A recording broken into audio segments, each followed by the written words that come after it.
Hello বন্ধুরা, তোমরা সবাই কেমন আছো? আশা করি তোমরা সবাই খুব ভালো আছো। বৈশাখী দাস ব্লগে অনেক অনেক স্বাগত বন্ধুরা। তোমরা দেখো, দেখে বলবে আর এটা আমি কি করছি কমেন্ট করে অবশ্যই জানাবে। এই দেখো, এক ঝাঁঝরি মূলো নিয়েছি, সাদা সাদা বড় বড় মূলো। দেখো মূলোর সাইজগুলো দেখো কত মোটা মোটা আর লম্বা সাইজে। এই দেখো, আর এক গামলা কলাই ভিজিতে দিয়েছি। এই কলাইগুলো সব ভিজবে। ভিজানোর পর আমি কি করব সেটা তোমাদেরকে বলবো, তোমরা ভিডিওটা দেখতে থাকো। আর এই মূলোগুলো দেখতে পাচ্ছ ছাড়িয়ে নিয়েছি, খোসা ছাড়িয়ে রেখে দিলাম। আর এই দেখো কলাই, এক গামলা কলাই। এই কলাইটা আমি কি করব সেটা তোমাদেরকে দেখাচ্ছি। যে এই কলাইয়ের মধ্যে যে জল আছে সে জলগুলো সব ফেলে দিচ্ছি।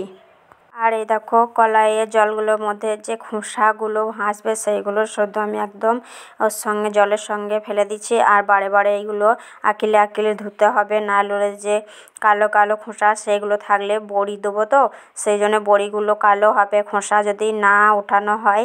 তাই অনেকক্ষণ আগে আমি ভিজিয়ে দিয়েছিলাম, অনেকক্ষণ বলতে একদিন আগে ভিজিয়ে দিয়েছিলাম।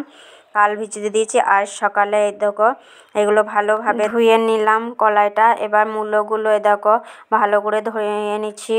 এগুলো আলুর ভুঁয়ে মূলো, তো মাটিগুলো থাকবে, কিচকিচ করবে বড়িতে, সেই জন্য ভালো করে কচলে কচলে ধুয়ে নিচ্ছি। আর এইগুলো আগে ছাড়িয়ে নিয়েছিলাম, খোসা ছাড়িয়েই দেখো রেখে দিয়েছিলাম ভিজুইতে, যাতে ভালোভাবে ভিজে যাবে। মাটিগুলো শুকিয়ে গিয়েছিলো। আর এটা দেখতে পাচ্ছ মূলোটা দু আধখানা করেছি, সাইজগুলো খুব মোটা আর লম্বা লম্বা ছাড়িয়ে নিয়েছি। একদম সাদা ফটফটে মূলোগুলো দেখতে। বন্ধুরা এটা দেখতে পাচ্ছ মূলো ঘুষুনি, এটাকে মূলো ঘুষুনি, আলু ঘুষুনি যা বলো, এটাকে ঘুষুনি বলি আমরা। এগুলোকে কুড়া হয় যেগুলো, এই মূলোগুলো ভালো করে কুড়ে নেব। এই দেখো বড়ি করার জন্য মূলোগুলো কুড়ে নিচ্ছি। বড়ির সাথে মূলো দিলে খুব সুন্দর সেন্ট ওঠে, সেই জন্য এই দেখো মূলোগুলো ভালো করে ধরে কুড়ে নিচ্ছি। আর তোমরা দেখতে পাচ্ছ যে ডাঁট লেগে আছে, সবুজ সবুজ মূলোর ডাঁটগুলো আমি পুরো কাটি নেই, কেননা ধরে ভালো করে ঘষা হবে না। আর মূলোর ডাঁটগুলো একটু রাখলে ঘষতেও সুবিধা হয়, নাহলে ঘুষুনিতে হাতগুলো ছিঁড়ে যায়, সেই জন্য আমি একটু ডাঁটগুলো বড় বড় রেখে দিচ্ছি, ধরে ভালো করে ঘষা হবে সেই জন্য। আর এই দেখো মূলোগুলো আমি দড়ি ভালো করে ঘষে নিচ্ছি।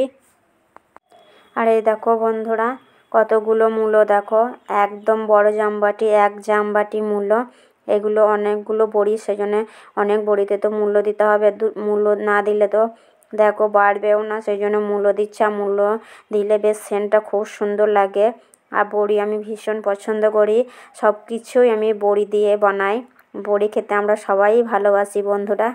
এই দেখো বন্ধুরা মূলো ঘষা হয়ে গেছে, মূলো ঘষে চলে এলাম। আর এইদিকে দেখতে পাচ্ছ কলাইয়ের যে ডালটা সেটা আমি পিষে নিয়েছি।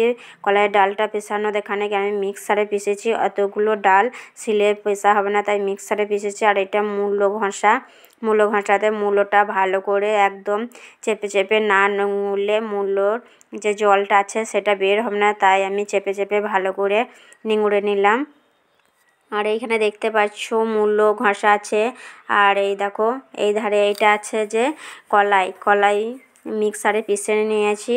এগুলো ফাটবো ভালো করে। এই দেখো বন্ধুরা, যদি ভালো করে না ফাটো তাহলে বড়ি ভালো ফাঁপে না গো, আর বড়ি সেদ্ধ হবে না। ওই জন্য আমি দেখো ভালো করে কলাইয়ের যে ডালটা সেটা ভালো করে ফেটে নিচ্ছি। যত ফাটবে তত বড়ি ভালো সেদ্ধ হয়, আর বড়িটা ফাঁপও ভালো হবে সেদ্ধ যখন তরকারিতে দেবে। সেই জন্যই দেখো একদম বেসন যেমন ফাটে সেরকম করে ফেটে নিচ্ছি। অনেকক্ষণ ধরে ফাটতে হবে, আর জলে দিয়ে দেখবে ভাসবে, তখন জানবে যে ভালো করে ফাটা হয়ে গেছে। এই দেখো বন্ধুরা আমি এইভাবে বড়ি দিই, তোমরা কেউ যদি বড়ি দিতে চাও এই রকম করে দেবে।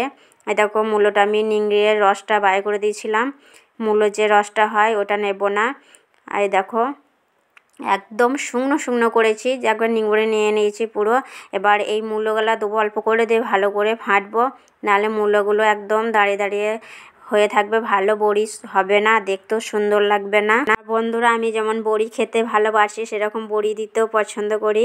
এই দেখো দেখতে পাচ্ছ আমি বড়ি দিচ্ছি, আবার যতবার আমি বড়ি দিচ্ছি ততবার এই দেখো ফেটে নিচ্ছি, বড় জায়গা নিয়েছি। এই দেখো আমার বড়ি দেওয়া কমপ্লিট হয়ে গেছে।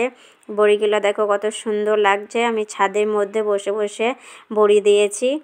কেমন লাগছে বন্ধুরা বলবে কমেন্ট করে। বাই, আবার দেখা হচ্ছে নেক্সট